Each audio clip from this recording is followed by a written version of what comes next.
Okay, some Diablo 4 content. This is season 2, my double swing Barbarian, and I would say this is an S tier build, and I will provide some videos and footage about it.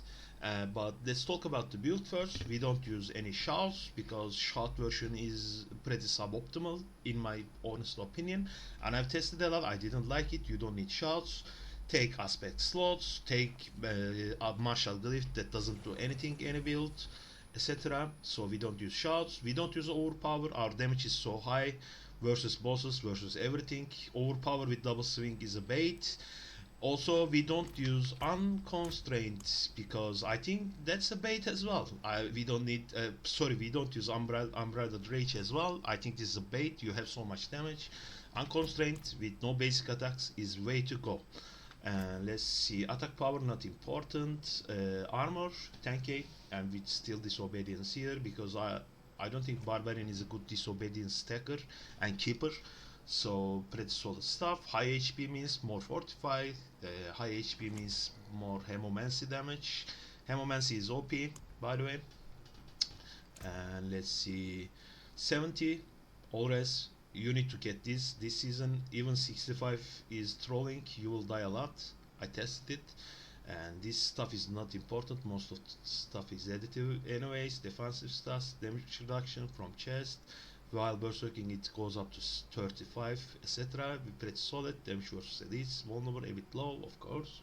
Damage reduction from close, I don't use territorial, this is pretty solid. Damage reduction from distant, I always get one item with damage reduction from distant, damage reduction at fortified, and class damage reduction. In case you don't know, Barbarian has class damage reduction. That's it. And high strength for the armor and skill damage, and get 530 over willpower and dexterity for the paragon board. Expertise, most barbarians use 200, we're gonna use 200 for the damage, but do not sleep on polearm. Polearm is really good. These you use one and sword and X, and these are locked behind lucky hit. Butch's clavers stuff is locked behind lucky hit. Enemy is locked behind lucky hit. So polar mastery is really good. Vampiric powers, revenues, metamorphosis, prey on the weak, undying, pretty much core. Undying is pretty OP with this build because you attack so fast. This is your only sustain, and it's more than enough. And hemomancy, this is season 1 barber. For the season 2, this is insanely OP for the Barbarian. You have so much HP and physical damage, but this is a little bit cheating, so I'm gonna run one map with hemomancy, one map with sanguine brace. As you're gonna see, you don't need hemomancy AoE for the build. And let's go with the aspects. Gear, task armor this is pretty better than Shaco for this build because of attack speed and damage while berserking and furry nodes. For the magnum opus, in my honest opinion, even I drop Shaco, I would still use this, and hopefully I get better roll soon. But this is not a build enabler. Build enabler is on the T-bolts. Lets you remove basic attack. I'll slowly go down and you're gonna see stats. For defensive stats, anemia for the CC, berserk creeping for a little bit of disobedience stuff and tiny bit of damage. T-bolts, basic attack remover, I would say, and lets you keep momentum with double swing chop chop playstyle. This is pretty important. Tri-raise boots. When you have berserking and ghostwalker, which both permanent, you will be 200 movement speed, so this is pretty good. Do not get furry cost reduction, you don't need it, by the way. Disobedience here, two stats I want is always total armor and movement speed, and slaying strikes, no mercy or counter offensive, any good passive skill you get. Edge master here, name of the game for all the barbarians this season is damage while berserking is the most important stat, then resource generation and crit chance. 4 stats is, I'd say life is better, but you can get damage versus close and such. Same ring, and this is the only aspect you need to keep your furry management with the T-bolts, the unstoppable stuff. And codex version works, so do not get debated by 29 is better than codex version. It's not. Codex version works as well. Magnum opus is the key item for the build, and Butch's cleaver for extra CC, slow and such. I really like this combo. but I highly suggest using Butcher's Cleaver this season. It's pretty good. My Azurat is really low, but Azurat works as well instead of Cleaver, but that's another build. And your statistics, these are statistics. And first thing you want to look at is damage while berserking, then strength, all stats, and damage to close. Why close is better than others? Because twisters works better with close, and Dust Devil, and as you see my roll is really low. I'd say if you don't use Dust Devil with double swing, you are extremely trolling. This is insane. Dust Devil's hemomancy is really good for the disobedience and AoE, etc. But please use Dust Devils on your what is the thing? Double swing. It's also have really good glyph that gives you damage multiplier. We talk about this. We talk about these abilities. Pretty standard stuff. This is your flex point. If you don't like it, take away. But this is really cool versus bosses. Grand Stamp to reduce Wrath of the Berserk cooldown. This stuff. This is my oh shit button. I don't even use aspect. This is my heal and barrier button. Of course, movement speed, prolific fury. I like charge for the movement speed and vulnerable uptime. No mercy because we have really good slow uptime with Butcher's Cleaver.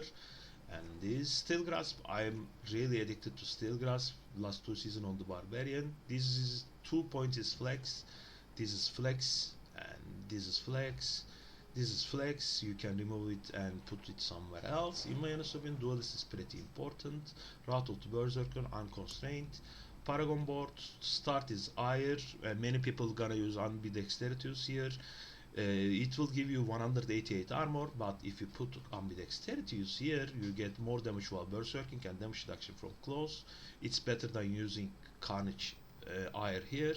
So start Ire, second board Warbringer, Wrath here.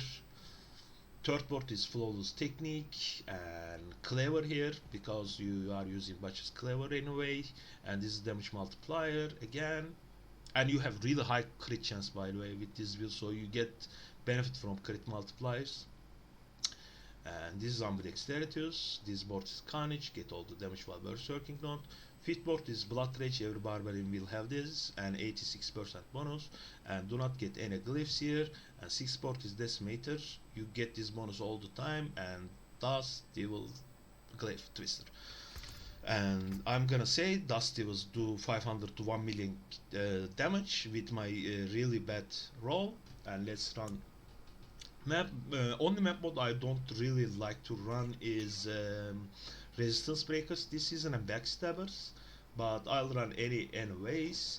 This is the best pot for the build, but these are from Helltide drops. Second best pot is Cruelty. But if you are if you are running 100s, I'd say Weak Assault Elixir is the best, cheap to go. I'm gonna run 2 100s back to back. You can't be picky about 100s. There will be always worst rolls, monster life, crit resistance, barrier breakers, resistance breakers, etc. And let's start with state with barracks, and I'm gonna use generic 7% attack speed pot. I'm gonna run this map with hemomancy, and I'm gonna run another map without hemomancy, so you're gonna see you don't need hemomancy for the AoE clear. I highly value about momentum, so that's why I wanted to remove basic attack anyways. For the map start, this is your berserker starter, then you don't need anything, or you start to Wrath of the Berserker. Not ready yet. I see elite packs.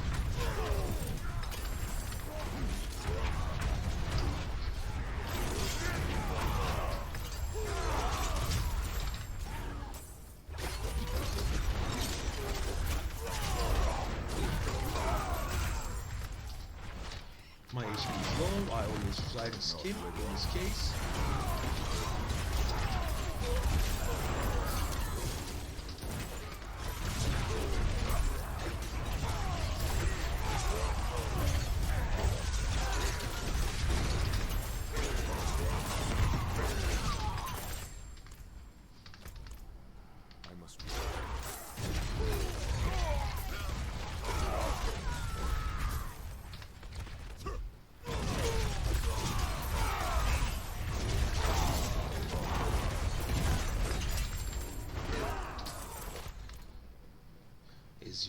see, we're gonna keep our mana. Our damage is insane. Defensively, they are strong. So, like I said, that's why I said you don't need unbridled rage or you don't need shout.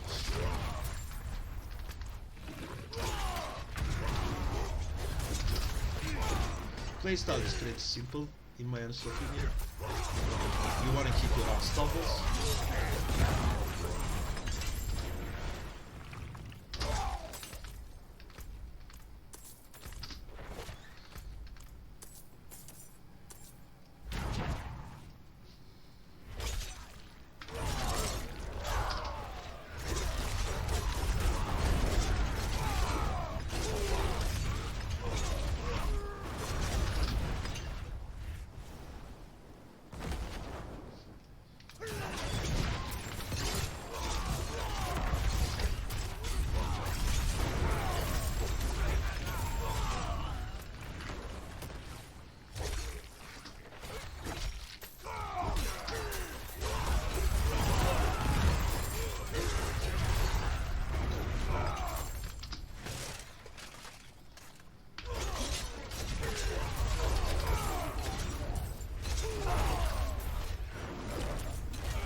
Dust level hitting 750k,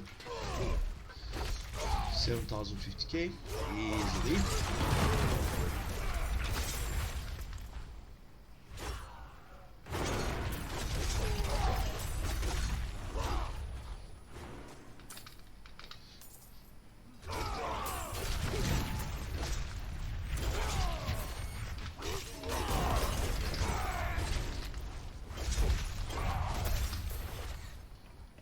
This map mode is very average.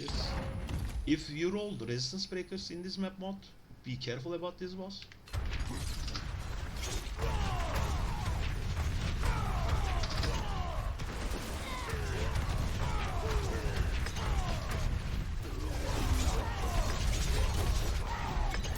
Pretty easily we tackle this. Let's see. Level 1, something. And I'm gonna roll another map for showcase. As you see, we don't need shouts for the defense, for the damage. We don't need basic attacks for the mobility even. Lunging strike is really good. Single basic attack. We don't need unbridled rage damage. As you see, our damage is insane. This is mostly life, but what can you do? Sirocco Caverns, Block Out Sage. Let's run this monster life map.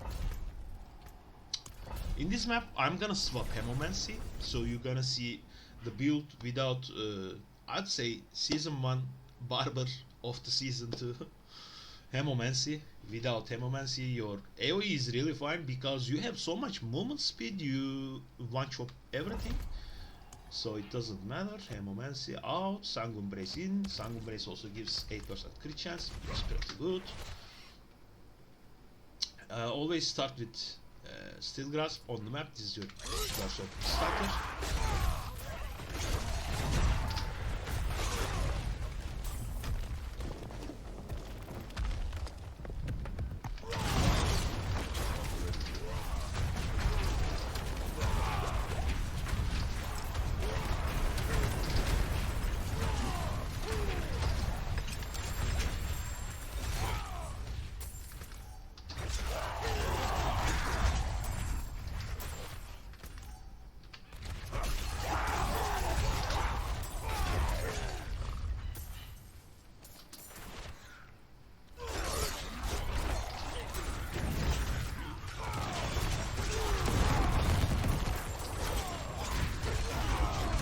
Even without hemomancy, you don't have any problems.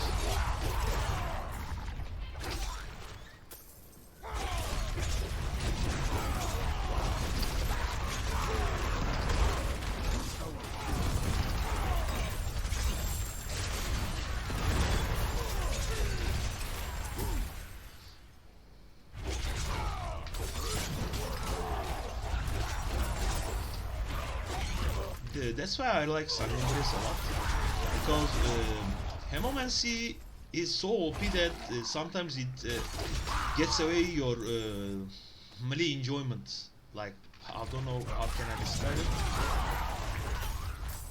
You swing a little less.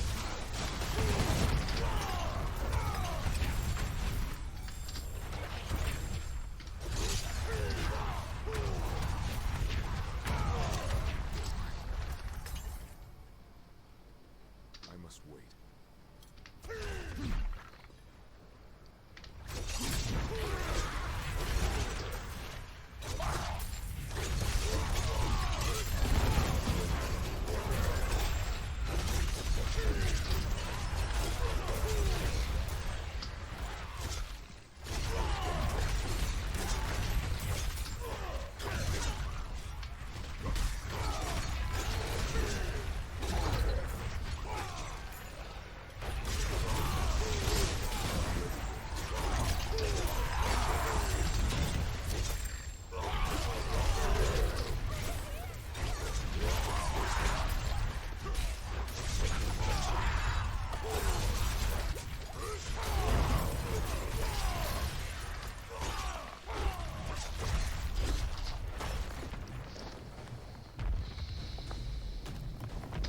As you see, playstyle super fast pace. You don't need any hemomancy stuff. You don't lack any single target. You don't lack any AoE. You don't lack anything.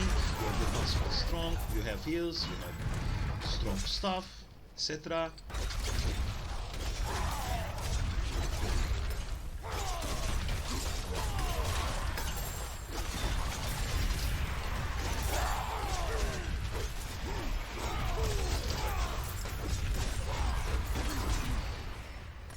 This is boss room. For the boss fight, you wanna start with Shroud of the Berserker and apply Steel Grasp.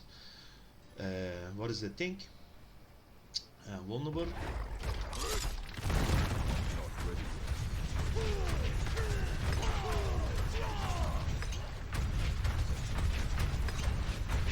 As you see, your damage is insanely high.